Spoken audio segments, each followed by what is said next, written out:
हे कल हम लोगों ने डील कर रखा था इंट्रोडक्शन ऑफ इलेक्ट्रोकेमिस्ट्री और आज हम लोग डील करने वाले हैं इलेक्ट्रोकेमिकल सेल के बारे में।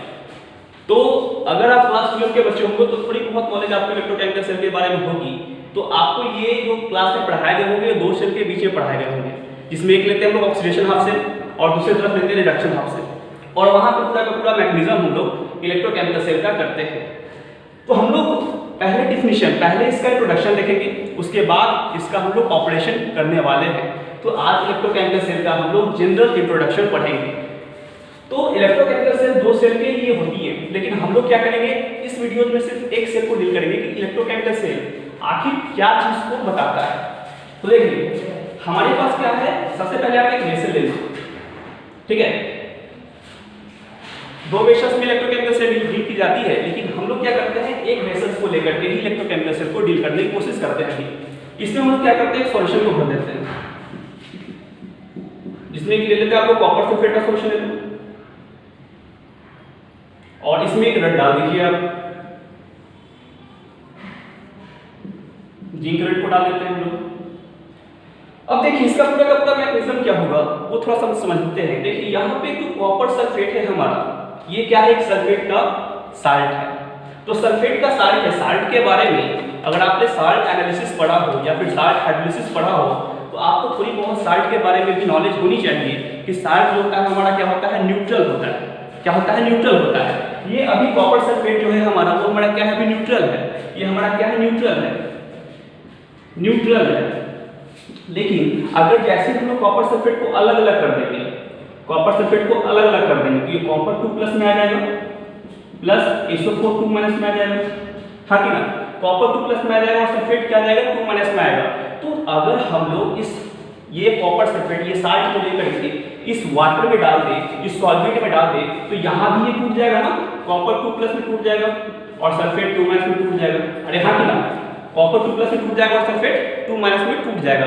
तो अब तो हमने बताया सर साल्ट होती है न्यूट्रल्स होती है, लेकिन यहाँ पे तो कॉपर के पास 2 प्लस आ गया तो यहाँ पे तो न्यूट्रल ही नहीं हुई ना।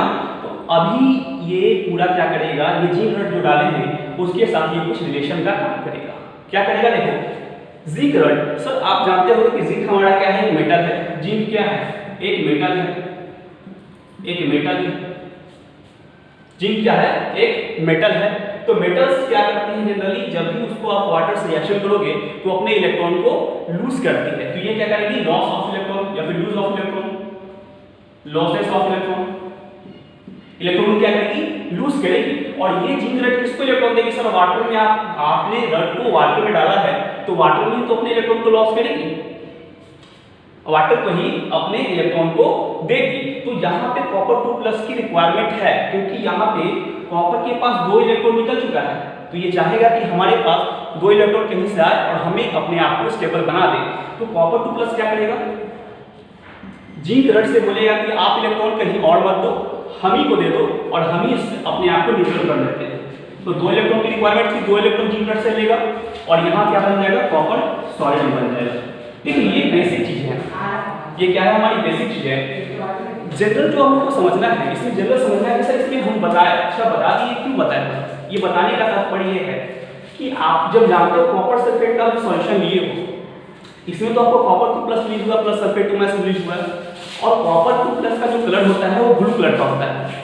मतलब का आपका जो सॉल्यूशन था वो किस कलर का था, ब्लू कलर का था।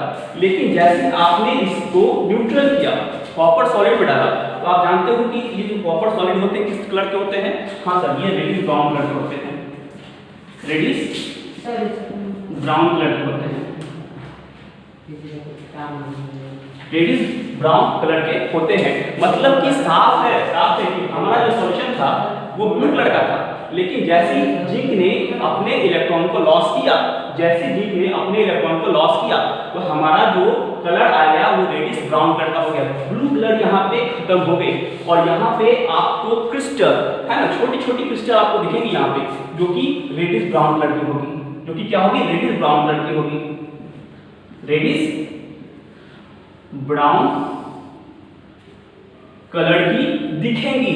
और ब्लू कलर यहाँ से क्या हो गया डिसअपियर हो गया। सर इलेक्ट्रोकेमिकल सेल इसी चीज को डील करता है। पहला डील क्या हुआ यहाँ पे, तो हमारा जो पहला पॉइंट होगा वो क्या होगा कि यहाँ पे जो सॉल्यूशन था कॉपर सल्फेट का नहीं हो रहा, क्यों नहीं हो रहा? लाइट हल्का इफेक्ट मारा भैया, थोड़ा धुंधला हो रहा है। उससे क्या दिक्कत था? हल्का इफेक्ट मारा लाइट। बीच बीच में वीडियो जो था ना, तो स्टॉप करो ना।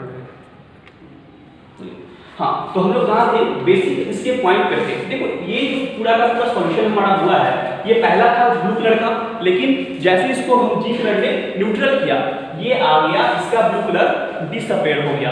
तो पहला पॉइंट क्या लिखेंगे कि blue colour is disappear. Blue colour यहाँ पे क्या हो गया? डिसअपीयर हो गया, खत्म हो गया, उसका काम अब कुछ नहीं है। हमारा क्या आ गया सर? सॉल्यूशन में रेडिश ब्राउन कलर का प्रेसिपिटेट आ गया, है ना?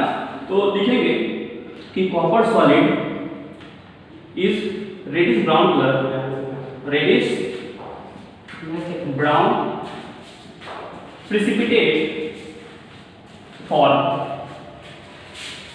तो ये पूरे इलेक्ट्रोकेमिकल सेल में ये दो बातें निकल के आई। पहला क्या कि जो सॉल्यूशन था हमारा, वो सॉल्यूशन अपने कलर को डिसअपीयर किया। वो सॉल्यूशन डिसअपीयर करने का क्या मीनिंग था, कैसे वो डिसअपीयर किया, पूरा का पूरा मैकेनिज्म को समझे।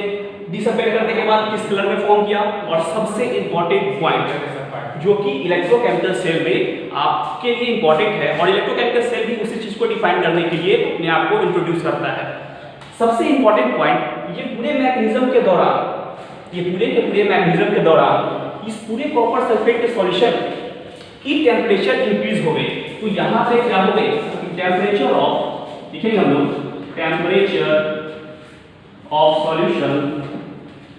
Solution is increase. और हमें यही चाहिए था, और हमें क्या चाहिए था? यही चाहिए था। सर हमें कलर से मतलब नहीं है, हमें इस मैकेनिज्म से मतलब नहीं है, हमें मतलब है कि थर्ड पॉइंट से कि टेम्परेचर सॉल्यूशन का इंक्रीज कर गया। और इलेक्ट्रोकेमिकल से इसी चीज को इंट्रोड्यूस करता है। सर टेम्परेचर इंक्रीज हुआ तो सॉल्वेंट का क्या हुआ? हमें एनर्जी मिल गई, हमें एनर्जी मिल गई तो उस एनर्जी से हम कुछ भी कर सकते हैं। तो इलेक्ट्रोकेमिकल से जो बताता है वो यही बताता है कि सॉल्यूशन की टेम्परेचर इंक्रीज क्यों करती है, और करती है तो हमें जो एनर्जी मिलती है उसके साथ हम क्या करते हैं। तो आगे जब हम लोग कंस्ट्रक्शन पढ़ेंगे इलेक्ट्रोकेमिकल सेल की दो शेल को लेकर के, तो उसमें हम लोग जानेंगे कि ये टेम्परेचर जो हमारा इंक्रीज किया है, ये एनर्जी के फॉर्म में किस चीज को इंट्रोड्यूस करता है, क्या उसका मैकेनिज्म होता है, पूरे चीज को हम लोग बारीकी से जानेंगे। तो अभी का लेक्चर जो है यहीं पे हम लोग एंड करते हैं। बाकी तो कुछ इसमें रहा नहीं, जो हम लोग आगे पढ़ेंगे कंस्ट्रक्शन पढ़ेंगे इलेक्ट्रोकेमिकल सेल का। तो थैंक यू। अगर अच्छा लगा हो तो लाइक कीजिए, सब्सक्राइब कीजिए, दोस्तों के साथ शेयर कीजिए। Thank you.